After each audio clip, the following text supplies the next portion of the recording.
है। इसके बाद सीक्रेट एजेंट ट्रंप को मंच से उतारकर कार में बिठाकर वहां से ले जाते हैं।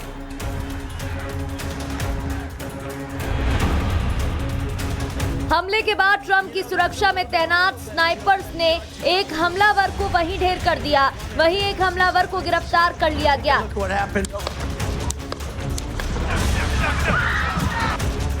हमले को लेकर डोनाल्ड ट्रंप का बयान भी सामने आया, जिसमें उन्होंने कहा है कि अमेरिका की सीक्रेट सर्विस को धन्यवाद, जिसने तुरंत एक्शन लिया। विश्वास नहीं होता कि इस तरह की घटना हमारे देश में हुई। मेरे दाहिने कान के ऊपरी हिस्से में गोली लगी। मुझे तुरंत एहसास हो गया कि कुछ गड़बड़ है, क्योंकि मैंने एक तेज गोली की आवाज सुनी और तुरंत महसूस किया कि गोली स्किन को चीरती हुई निकल गई है। वहीं इस घटना के बाद अमेरिकी राष्ट्रपति अपनी छुट्टियां रद्द कर वापस लौट रहे हैं। हमले को लेकर राष्ट्रपति बाइडेन ने बयान भी जारी कर दिया है और देश में इस तरह की हिंसा की जगह नहीं होने की बात कही है। There's no place in America for this kind of violence. It's sick. It's sick.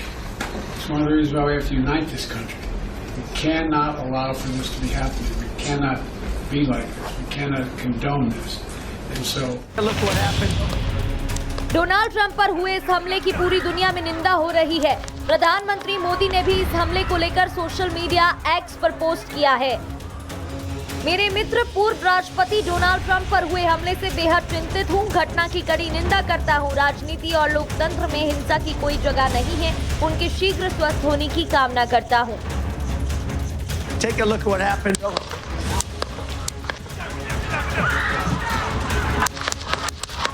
फिलहाल डोनाल्ड ट्रंप से राष्ट्रपति जो बाइडेन ने बात की और हमले को लेकर जानकारी ली है। वहीं डोनाल्ड ट्रंप को अस्पताल से डिस्चार्ज कर दिया है, लेकिन अमेरिका जैसे देश में इस घटना ने सबको चौंका दिया है।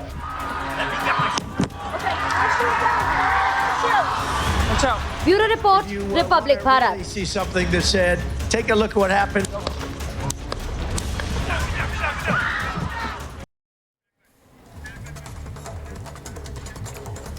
तो हमले में बाल बाल बचे हैं डोनाल्ड ट्रंप, लेकिन सवाल तमाम खड़े हो रहे हैं कि आखिर ये चूक हुई या फिर जिस तरीके से जो साजिश की गई, हमलावर पहले वीडियो बनाता है, बताता है कि वो नफरत करता है, इसके बाद वो हमला करता है और गोली छूकर निकल जाती है डोनाल्ड ट्रंप को। शायद यही वजह कि तमाम सवाल खड़े हो रहे हैं। इस पर चर्चा करने के लिए जुड़ गए हमारे साथ दो खास मेहमान। हमारे साथ जुड़ गए रिटायर्ड मेजर जनरल संजय सोई, साथ ही साथ एसपी सिन्हा सर।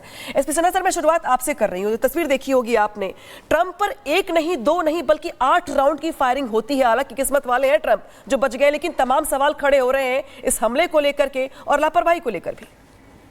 बहुत दुख की बात है, विश्व का सबसे शक्तिशाली प्रजातंत्र में ये इस तरह का जो पॉलिटिकल वायलेंस है उसकी मैं निंदा करता हूँ। दूसरी बात, मैं FBI से प्रश्न पूछना चाहता हूँ कि मिस्टर ट्रंप पॉसिबल टारगेट हो सकते हैं रैलीज में।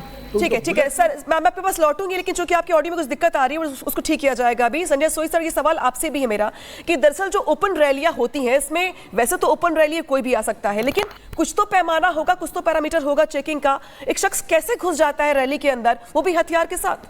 बिल्कुल, ठीक है। बहुत चौंकाने वाली बात है कि जिस प्रकार से सीक्रेसी का वो हिसाब किताब रहता है, वहाँ पर सीक्रेट सर्विस है, पूरा इलाके को सैनिटाइज किया जाता है। पूर्व राष्ट्रपति रहे हैं वो, और अभी राष्ट्रपति के इलेक्शन लड़ रहे हैं, और सबसे ताकतवर देश है, डेमोक्रेसी है, और चाहे छत हो चाहे ज़मीन हो, हर आदमी की स्क्रीनिंग की जाती है। उनकी एक ढाल बनाने के लिए भी सीक्रेट सर्विस रहती है। उससे पहले इंटेलिजेंस लगातार इकट्ठी की जाती रहती है कि चाहे वो इलेक्ट्रॉनिक हो, ह्यूमन इंटेलिजेंस हो, कि यहाँ पर किस प्रकार की हो सकती है। और देखा जाए तो इस तरह की संभावना भी पहले व्यक्त की जा रही थी कि उनको अगर हमला हो सकता है। ट्रंप ने भी 1-2 बार ऐसा बोला था।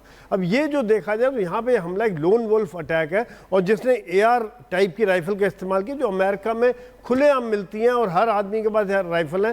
15 मिलियन राइफल ये बेची जा चुकी हैं, और ये सेल्फ लोडिंग राइफल होती है जो एक बार कॉक करो उसका एक राउंड फायर होता है, ऑटोमेटिक राइफल नहीं है। तो इसका यही कारण है कि शायद इनको इंटेलिजेंस को इन चीज़ का पता नहीं चल पाया। वो छत पर क्रॉलिंग करता हुआ है, कुछ लोगों ने देखा, और उसके बाद जो उनका रिस्पॉन्स रहा तो उन्होंने उसको मार गिराया। लेकिन ये वाकई में ट्रंप के लिए लकी है कि वो बच गए। कान से कुछ मिलीमीटर की बात थी कि अगर उनका सिर और कान में अगर होता, सिर पे लगती, तो शायद ये बहुत बड़ा दुर्भाग्यपूर्ण बात हो जाती। अभी बच गए। लेकिन देखा जाए तो मैं यहाँ पर ट्रंप की एक तरह से हिम्मत की भी दाद देता हूँ कि बाद में किस प्रकार से उन्होंने मुट्ठी उठाकर भाषण दिया, क्या फाइट ऑन, जब अमेरिका का झंडा पीछे लगा हुआ है और उनका हाथ ऊपर है। ये बात आज ये शायद बिल्कुल बिल्कुल। और यहाँ पर वो तस्वीर भी हमने दिखाई थी जिस तस्वीर की आप बात कर रहे हैं, उठ के मुट्ठी दिखाते हुए उन्होंने ये बात कही थी। एसपी सिन्हा जी, आपसे मैं जानना चाहूंगी, एक तो आप अपनी बात पूरी करिएगा। शक्तिशाली देश यूएस माना जाता है, सबसे शक्तिशाली देश है, और इस तरीके की जब घटना सामने आती है सवाल कई खड़े होते हैं। एक वीडियो भी हमने दर्शकों को दिखाया जहां थॉमस मैथ्यू नाम का एक शख्स बताया जा रहा है और वो बोल रहा है कि वो ट्रंप से नफरत करता है, इसलिए वो ये करने जा रहा है। देखिए, बहुत दुख की बात है, बहुत खेद मैं प्रकट करता हूं कि विश्व का सबसे शक्तिशाली प्रजातंत्र में इस तरह का वारदात हुआ, पहली बात।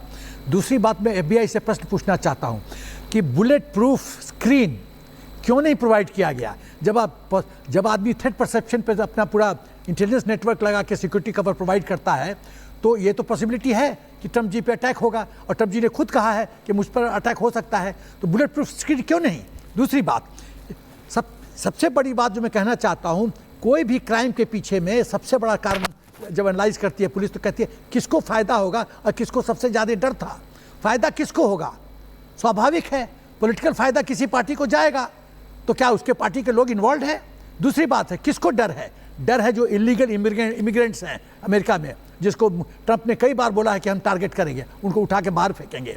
तो यदि इलीगल इमिग्रेंट्स टारगेट का ये षड्यंत्र हो सकता है, तो कौन कौन देश इसमें शामिल हो सकते हैं? पाकिस्तान हो सकता है, टर्की हो सकता है, चाइना भी डायरेक्टली इन्वॉल्व हो सकता है, तो ये सब कनेक्शन है।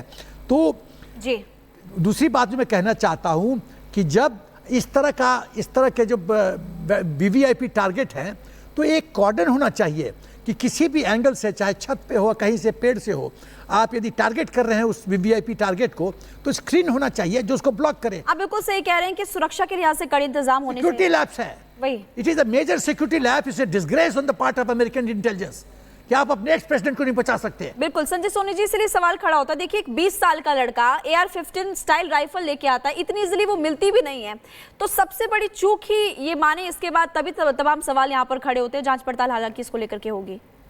नहीं, बिल्कुल। देखिए, ऐसा है कि सिक्योरिटी की चूक जैसे जनरल सिन्हा बता रहे थे, वो तो है वाकई में, क्योंकि बाद में रिस्पॉन्ड करके उन्होंने मार दिया, लेकिन उससे पहले तब तक तो हो चुका होना था काम। ये तो किस्मत अच्छी थी कि गोली कान के बाद से लग के गई। और दूसरा, यहाँ पर एक सवाल ये भी आता है कि जो अमेरिका की गन कल्चर है, कि गन्स किस प्रकार से फ्रीली अवेलेबल हो जाती है हर एक आदमी को, जो मर्जी जाके खरीदे, चाहे जैसे ग्रोसरी शॉप से हम राशन खरीदते हैं, इस तरह से आप गन खरीद सकते हो। और आए दिन इस तरह के केसेस होते रहते हैं कि वो स्कूल्स में, मॉल्स में, जगह जगह शूटिंग के इंसिडेंट होते हैं। यहाँ अगर उसने ये वीडियो में बोला है कि मैं घृणा करता हूँ, मैं रिपब्लिकन पार्टी को घृणा करता हूँ, ट्रंप को घृणा करता हूँ, इसका मतलब ये नहीं कि आप उनको गोली मार दें, क्योंकि अवेलेबल है।